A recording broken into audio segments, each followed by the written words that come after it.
اور تراویح پڑھنے کی توفیق عطا فرمائی۔ دعا فرمائیں اللہ تعالی ہمارے روزے اور تراویح کو قبول فرمائے۔ میرے محترم بزرگ عزیز دوستو، گزشتہ کل ہم سورہ تکاثر کا شان نزول اور پھر اس میں ہم یہ سن رہے تھے کہ عرب میں مکہ مکرمہ میں کچھ قبیلے تھے، کچھ خاندان تھے، اور وہ ایسے تھے کہ وہ آپس میں راحت و آرام کی چیزوں میں، عیش و عشرت میں اور دنیا کی چیزوں میں ایک دوسرے پر فخر کیا کرتے تھے۔ وہ یہ کہتے کہ ہمارے پاس تمہارے سے بڑا گھر ہے، ہمارے پاس تمہارے سے زیادہ مال و دولت ہے، ہمارے پاس تمہارے سے زیادہ تعداد ہے، تمہارے سے زیادہ حسن و جمال ہے، طاقت ہے، ہم بڑے ہیں تم چھوٹے ہو۔ اس طرح ایک دوسرے پر وہ کیا کرتے تھے؟ فخر کرتے تھے، ایک دوسرے پر جو ہے مقابلہ کرتے تھے۔ تو سورہ تکاثر میں اللہ تبارک و تعالی نے سورہ تکاثر کو نازل فرما کر ان کے اس فخر کی حقیقت کو اللہ تبارک و تعالی نے بیان کیا کہ یہ ایسے ہیں کہ ایک تو فخر کرتے ہیں اور اس پر خوش ہوتے ہیں۔ یہ کیا کرتے ہیں؟ فخر کرتے ہیں کہ ہمیں بڑے، ہمارے پاس یہ ہے، ہمارے پاس وہ ہے، اور پھر اس پر وہ خوش بھی ہوتے ہیں۔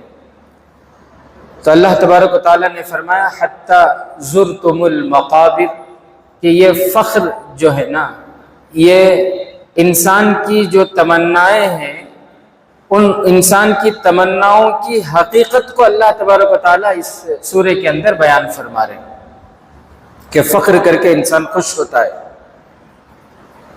ایک مرتبہ جناب آقا محمد الرسول اللہ صلی اللہ علیہ وسلم صحابہ کے درمیان تشریف فرما تھے، اور پھر اللہ کے نبی صلی اللہ علیہ وسلم نے اسی سورت کی تلاوت کی، سورہ تکاثر کی، اور اس کے بعد اللہ کے نبی صلی اللہ علیہ وسلم صحابہ کرام سے مخاطب ہو کر فرمانے لگے کہ اے میرے صحابہ، یقول ابن آدم مالی مالی مالی، انسان یہ کہتا ہے کہ میرا مال میرا مال میرا مال، بولتے کہ نہیں بولتے؟ میرا گھر، میری گاڑی، میری دکان، میری آفس، میری فیکٹری، میری کمپنی، میرا میرا میرا۔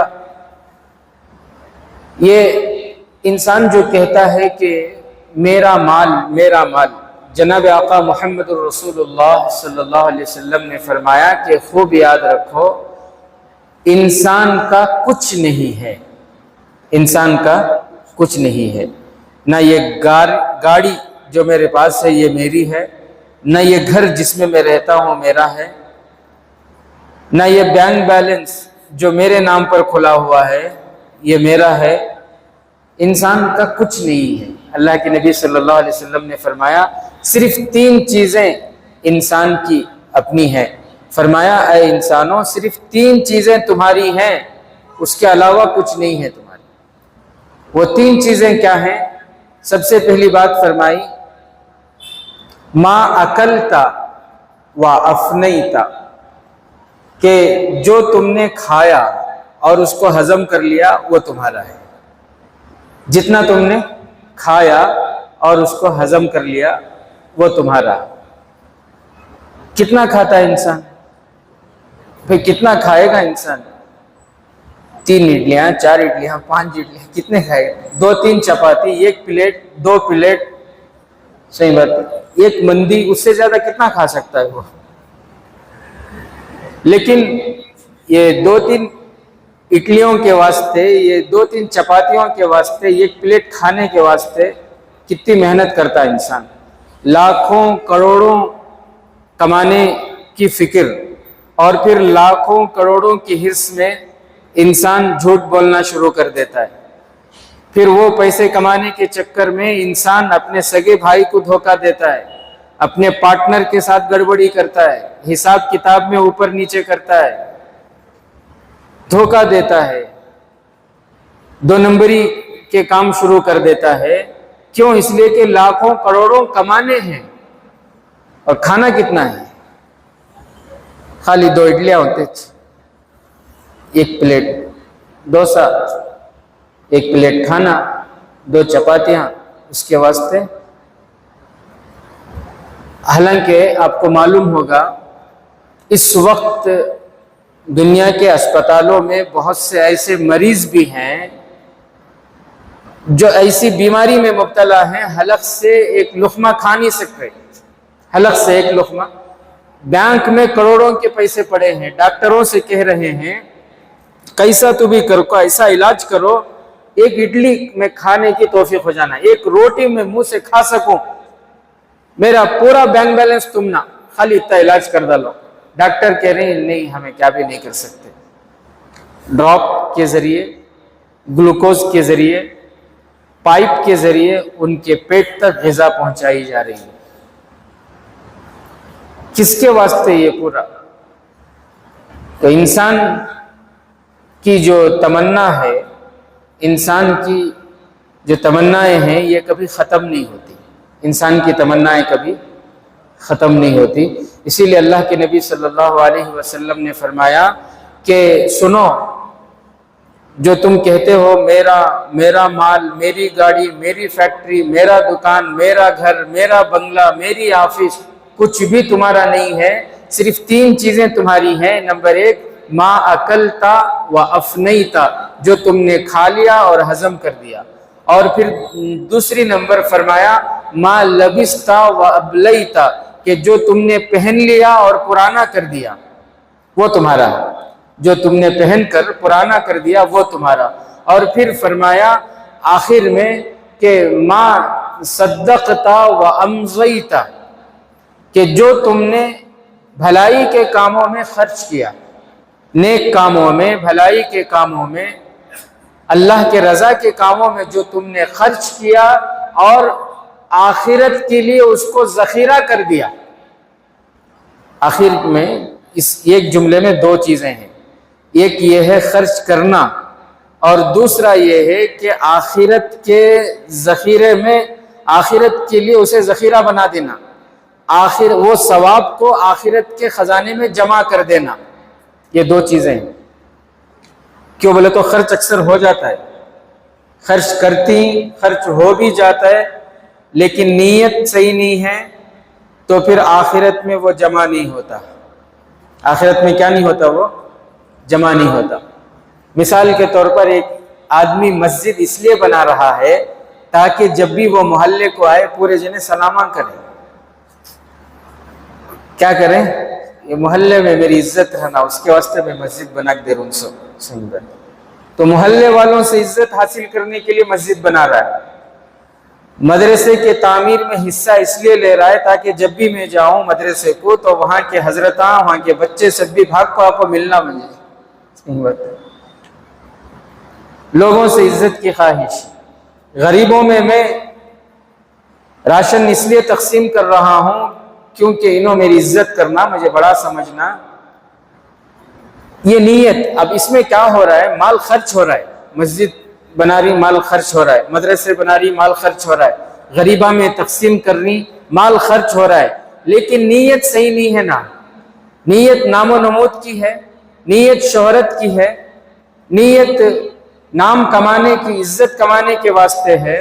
تو جناب آقا محمد الرسول اللہ صلی اللہ علیہ وسلم نے فرمایا کل قیامت کے میدان میں اللہ تعالیٰ بہت سے ایسے بندے ہوں گے، ان کو بلائیں گے اور بلا کر فرمائیں گے میرے بندے تو نے مسجد بنائی؟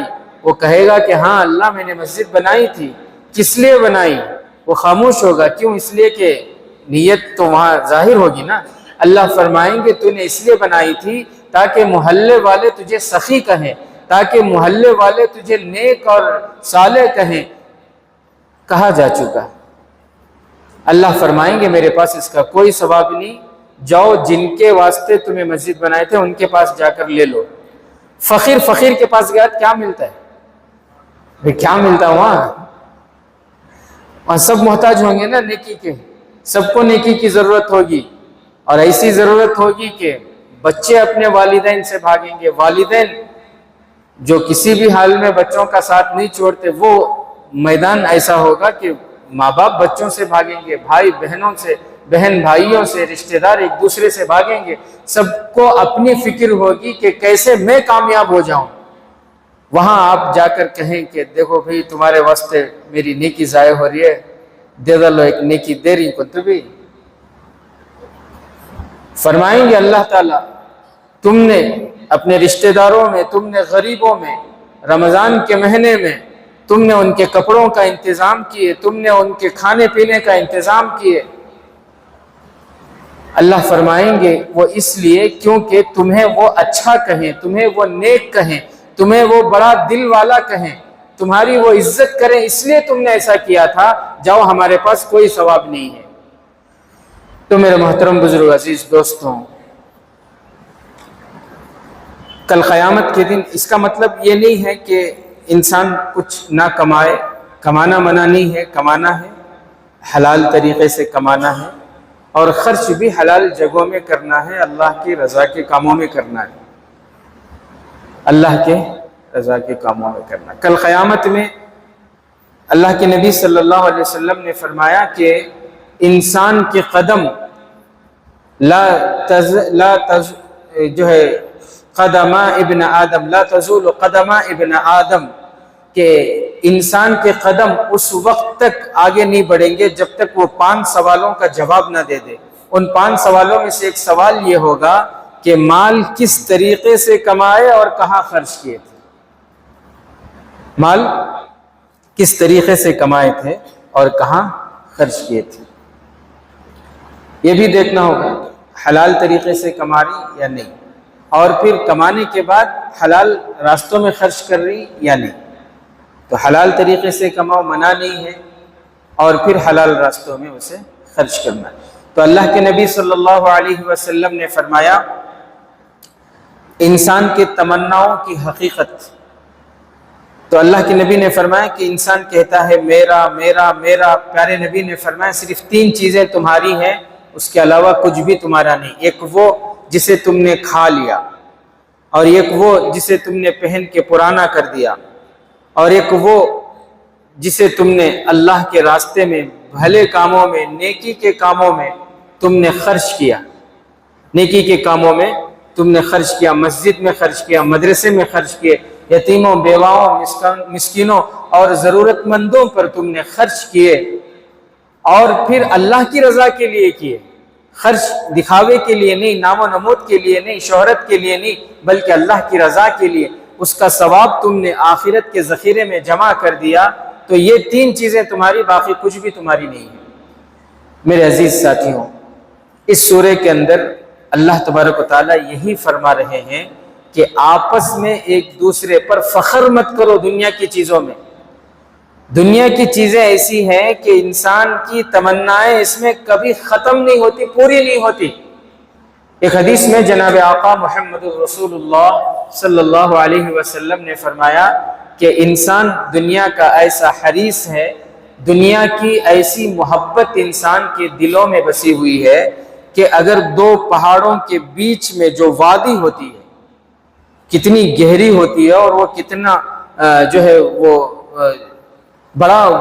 بڑی وہ جگہ ہوتی ہے، 2 پہاڑوں کے بیچ میں جو وادی ہوتی ہے، اللہ کے نبی نے فرمایا کہ اگر کسی انسان کو 2 پہاڑوں کے بیچ کی یہ وادی سونے اور چاندی سے بھر کر دے دیں، سونے اور چاندی سے بھر کر دے دیں، کچھ دنوں کے بعد آپ اس سے پوچھیں کہ آپ کی آخری خواہش کیا ہے، آپ کی تمنا کیا ہے، تو وہ یہی کہے گا سیم ایسا چورے مل گیا تو بس سے کیا بولتا ہوں سیم نا، سونے چاندی، خاص گھر نہیں تھا، خاص گھر ہوا، اللہ کا شکر ادا کرنا نہیں، کیا بولتا اس سے اب ایک ذرہ اچھا رہتا تو اچھا ہوتا تھا۔ اندرا کالونی میں ہے، وی لوٹ میں رہنا تھا گھر کو، اچھا وی لوٹ میں بھی آگے 2 کروڑ پتیوں کے بیچ میں میرا گھر رہنا تھا۔ تمنائیں انسان کی کبھی ختم نہیں ہوتی۔ تمنائیں اگر ختم ہو سکتی ہے، کوئی چیز انسان کی تمناؤں کو اگر ختم کر سکتی ہے تو وہ قبر کی مٹی ہے۔ وہ کیا ہے؟ وہ قبر کی مٹی ہے۔ بہرحال اس سورے کے اندر اللہ تبارک و تعالیٰ اسی بات کو فرما رہے ہیں، الہاکم التکاثر، کہ آپس کے فخر نے انسان کو تباہ اور برباد کر دیا، حتی زرتم المقابر، اور یہ تمنائیں اور فخر کرنا آپس میں ایک دوسرے سے جو ہے اپنے کو بڑا جتانا، یہ ایسی چیز ہے کہ جب یہ تمنائیں انسان کو لگ جاتی ہیں تو انسان قبر کو چلا جاتا ہے، پھر بھی اس کی تمنائیں ختم نہیں ہوتی۔ حتی زرتم المقابر، پھر بھی اس کی تمنائیں کیا نہیں ہوتی؟ وہ قبر کو چلا جاتا ہے، وہ دنیا سے چلا جاتا ہے، پھر بھی اس کی تمنائیں ختم نہیں ہوتی۔ پھر آگے اللہ فرما رہے ہیں، کلا، ہرگز ایسی زندگی مت گزارو، ہرگز ایسا مت کرو، سوف تعلمون، ان قریب دنیا کی حقیقت تم پر کھول دی جائے گی، ان قریب جس دنیا کے پیچھے تم چل رہے ہو اس کی حقیقت تمہارے سامنے ظاہر کر دی جائے گی۔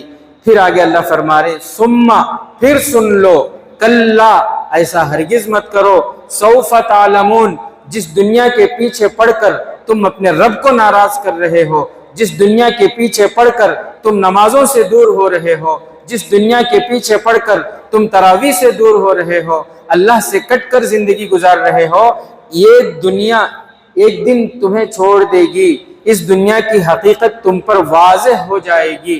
کلا لو تعلمون علم الیقین، اور پھر حقیقت کی آنکھیں تمہاری کھلیں گی۔ لترون الجحیم، اگر تم انہی تمناؤں میں پڑھ کر اللہ سے کٹ کر زندگی گزارتے رہے تو یاد رکھو جہنم میں تم اس کی وجہ سے جلو گے۔ اور پھر جہنم میں وہ جلنا کیسا جلنا؟ ایسا نہیں کہ چمڑا جل گیا، ہڈیاں جل گئی، بوسیدہ ہو گئی، ختم، ایسا نہیں۔ ختم ہونے کے بعد دوبارہ پھر اللہ تعالیٰ جسم عطا کریں گے، ختم ہوگا پھر دوبارہ جسم عطا کریں گے۔ ایک تھوڑی سی آگ ہمارے انگلی کو ٹچ ہو جائے کتنی تکلیف ہوتی ہے، پورے جسم کو آگ میں ڈال دیا جائے کتنی تکلیف ہوگی۔ جلنے کے بعد جسم جل جائے گا پھر دوبارہ، اور یہ چلتا رہے گا، پتہ نہیں کتنی مدتوں تک چلے گا۔ تو اس لیے میرے عزیز ساتھیوں، ہمیں چاہیے کہ ہم اللہ کی رضا والی زندگی گزاریں، گناہوں سے بچیں، گناہوں سے بچیں۔ میں نے سنا کہ بہت سے نوجوان تراویح کے بعد ویلنگ کر رہے ہیں، تو ان نوجوانوں تک اگر میری آواز جا رہی ہے تو آپ تمام سے درخواست ہے، یہ اچھا کام نہیں ہے۔ اس کی وجہ سے کبھی کبھی سلپ ہو کر گرتے ہیں اور پھر خود اپنی جان کا نقصان ہوتا ہے، اور دوسری بات اس کی وجہ سے راستے میں چلنے پھرنے والے دوسروں کو تکلیف ہوتی ہے۔ اور اس لیے آپ تمام سے ویلنگ کرنے والوں سے درخواست ہے کہ ویلنگ نہ کریں، یہ کوئی اچھا کام نہیں ہے۔ اور اسی طرح میں نے سنا کہ بہت سے نوجوان تراویح کے بعد مسجد کے آس پاس ادھر ادھر بیٹھ کر موبائل میں ٹائم پاس کر رہے ہیں، ان سے بھی درخواست ہے رمضان کا مبارک مہینہ موبائل میں اپنے قیمتی اوقات کو ضائع نہ کریں، سننا ہی ہے نعت سنیں، گھر میں جا کر سنیں، سوتے سوتے قرآن کی تلاوت سنتے سنتے سو جائیں، صبح جب آپ سحری کے لیے اٹھیں گے اس وقت تک بھی آپ کو قرآن کی تلاوت کا ثواب ملے گا۔ اللہ تعالیٰ عمل کی توفیق نصیب فرمائے۔ سبحان اللہ۔